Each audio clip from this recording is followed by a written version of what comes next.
Hello out there in TV land, ladies and gentlemen. Today we'll be reviewing The Accountant 2, starring Ben Affleck and John Bergdahl.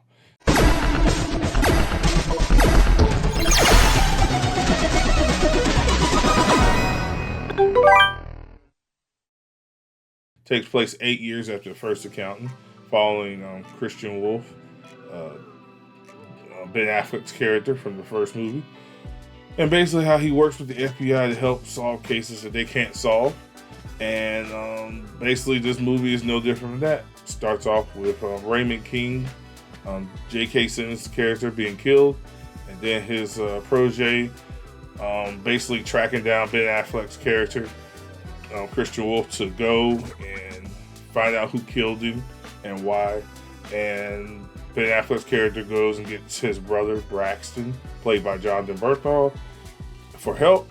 And that's the movie, ladies and gentlemen. It's a murder mystery thriller wrapped in espionage and so on and so forth for crime, where they just go track down the people who killed J.K. Simmons, why, unravel the mystery, and help the FBI wrap up the case.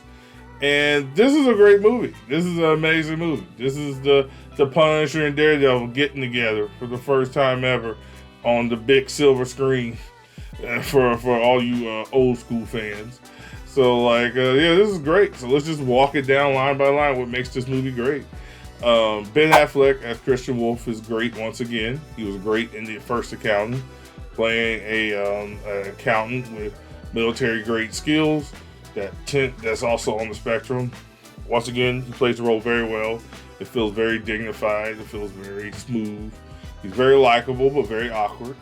And that is very lovable to watch. You just get entranced by his character. You enjoy seeing his character. And you enjoy a lot of his awkwardness. But you can understand why some people wouldn't enjoy his awkwardness in the real world.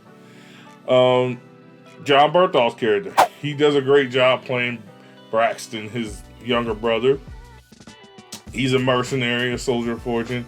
He basically goes and kills whoever and does whatever for money. He does a great job in this role. The thing I like most about him in this role, this is one of the roles where, even though he also has military training in this movie, and because if you watch the first movie, their dad was a general, I think, and he trained him and so on and so forth for military skills and everything like that. Even though he has those skills, he acts like a normal person more so than this. He has awkward tendencies because he lives the way he lives and does things he does. But there's a lot of scenes in here, a lot of humor with his character that I really like. And John Berthall is just hilarious in this movie. Also, it's one of the times I haven't seen him as the Punisher. Even though he's doing military stuff, I didn't feel like I was watching the Punisher. I felt like I was watching Braxton, the character in the movie. So he does a really good job with that. Him and Ben Affleck's chemistry is so amazing. They have really good chemistry together. They play off each other very well. You feel their brotherly dynamic. It's so good, and it's very funny to watch and enjoyable. It definitely will. For all people who have siblings, especially brothers, you will watch this movie and be like, that's how it is. That's exactly how it is. So they do a great job.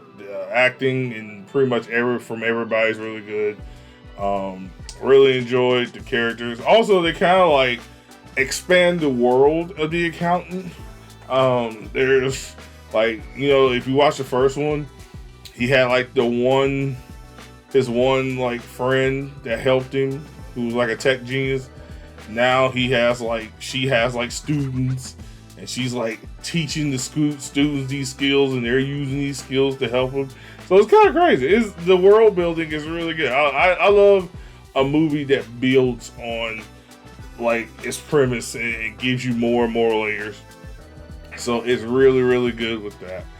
Also, the other character, the mysterious woman, played by Danielle Pineda, I think that's her name. She's really good. I don't want to go too much into that because that's actually a big part of the movie that I had no idea about. So the way they did that was very good. And yeah, like the movie's just a great movie overall. Like story's good. It had a lot of good twists and turns. Some of the negatives, Mary Beth Adina's character, I'm sorry to pick on her, but for me, she was a negative. Kind of brought the mood down a little bit because she's doing that standard. I'm an FBI agent. We play by the rules. This is the law. You know, we will not be intimidated by criminal threats. Like that's her character basically.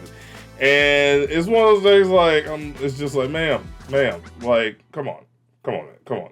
Like for what you guys are doing, stop it, please. So, and also in the real world, it doesn't work like that.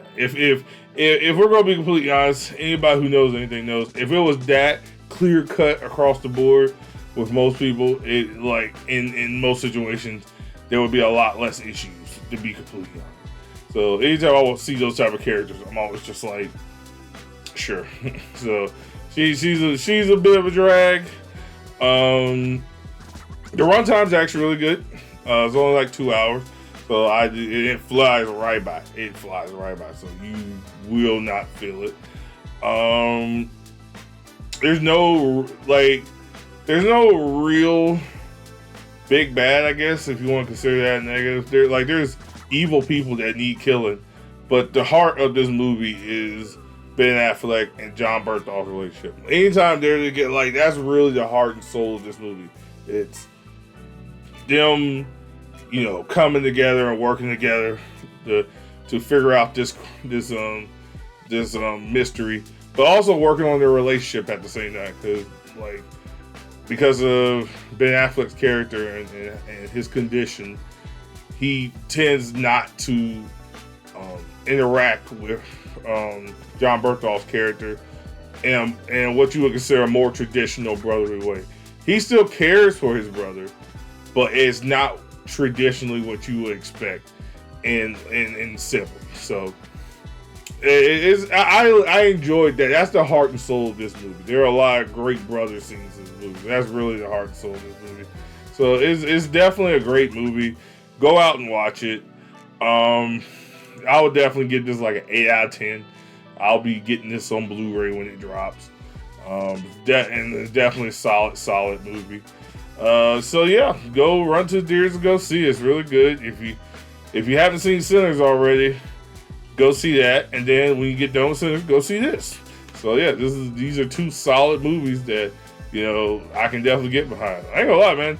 These next couple of weeks are gonna be crazy. Like between this, Thunderbolts is dropping soon. Something else is coming out next. Superman's around the corner. Fantastic Four around the corner. Like it's gonna be crazy. So this summer's gonna be wild.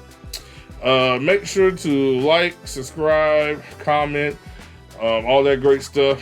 Also, fun question. Go ahead and put your favorite Ben Affleck movie down in the comments. Go ahead and just drop that down for me.